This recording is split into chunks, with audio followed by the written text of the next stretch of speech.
Every time you swipe your card, check your balance, or take out a loan, you are participating in a system you likely don't understand. We're told banks are vaults, safe houses for our hard-earned money, but that is the first and biggest lie. In reality, the money you think is sitting in your account isn't there.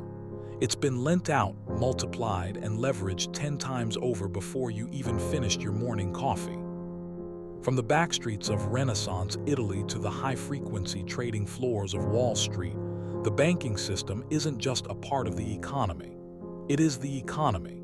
It's a machine that creates wealth out of thin air and debt out of necessity.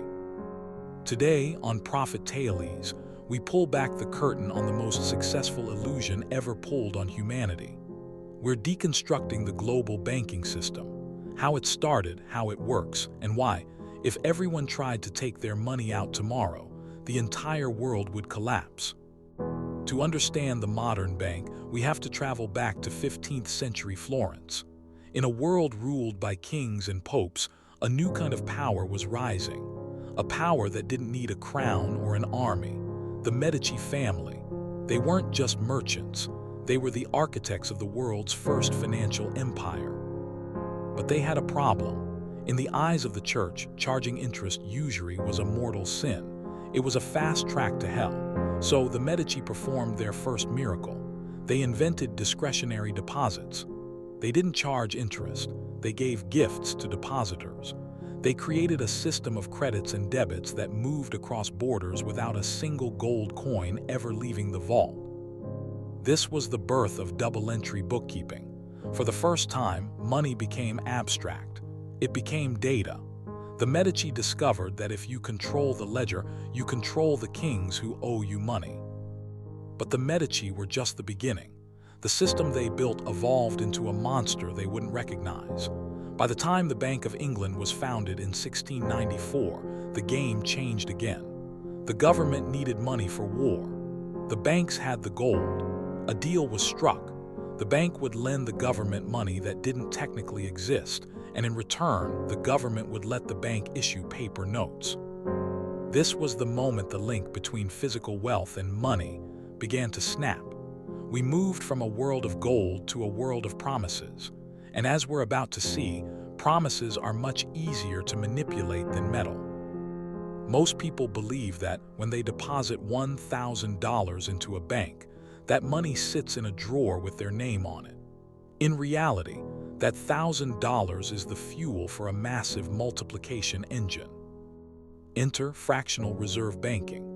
This is the legal framework that allows banks to keep only a tiny fraction of your deposit, usually around 10%, and lend out the rest. Follow the trail. Your original $1,000 has just created $900 for Bob, $810 for Sarah, and $729 for someone else. On the bank's digital ledger, thousands of dollars have been created out of your single deposit. This isn't a glitch, it's the feature. In our modern world, 97% of the money in circulation isn't physical cash printed by the government. It's digital debt created by private banks every time someone takes out a mortgage or swipes a credit card. The system relies on a single fragile assumption that we won't all ask for our money back at the same time. This is the bank run, because the money isn't there. It's at work in the hands of others. If trust evaporates, the math fails. And when the math fails, the world stops. If the banking system is a magic trick, then 2008 was the year the magician dropped the cards. By the early 2000s, banks had become bored with simple loans. They started bundling debt, your mortgage, your car loan, your credit card balance, into complex financial products called derivatives. They weren't just lending money anymore. They were betting on the debt itself. The tower grew so high and so complex that the banks themselves didn't understand what they owned. When the housing bubble burst, the fractional reserve math turned into a weapon of mass destruction. This is where the final player in the system enters, the central bank. When private banks fail, the central bank steps in as the lender of last resort.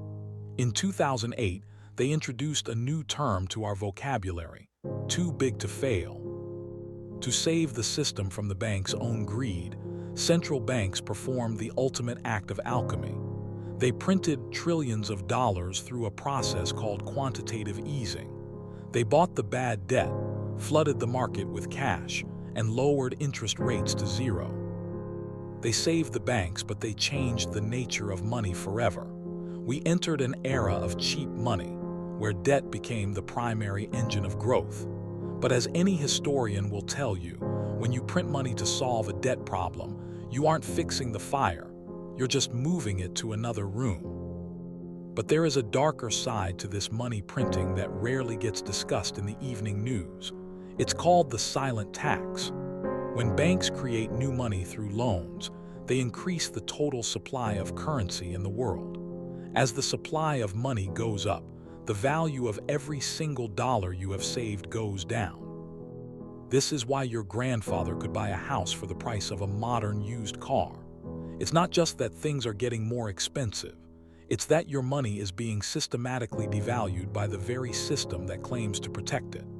The banking system is essentially a giant machine that transfers wealth from the savers to the borrowers and the bankers.